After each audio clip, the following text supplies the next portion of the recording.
Hello guys and welcome back to my channel. So in this video I will tell you that how to use PowerPoint's 3D models and objects. So before starting this video, make sure to like this video and subscribe to my YouTube channel for more tips and tricks like this one.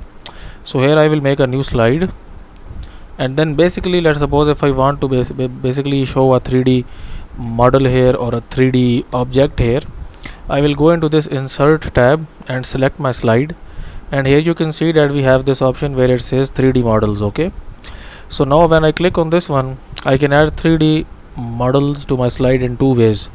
So first of all is this device. If you have any kind of 3D object or 3D model in your system, you can import it from here, and if you don't, you can basically get the stock 3D models as well. So I will just click on this one, and then it will basically connect to internet, and it will basically load up all of the 3D models here for us. Okay, so basically let's suppose that if I want to add some emojis here, okay, I will click on this emojis pack, and then it will show me the emojis 3D models here. Okay, so we will wait until it's basically loads up.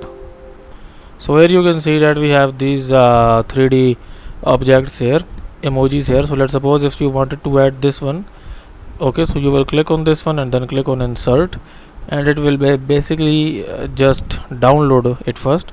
And now here you can see that we have just imported our 3D model as well. And when you select your 3D model here, you will see an option here 3D model, and you can basically do multiple things here. If you want to rotate it, you can do this like this one, and basically if you want to basically like increase its height and width, you can do it from here as well. So that's it for this video guys. If you find it useful, kindly like this video and subscribe to my channel, and I will meet you in the next video.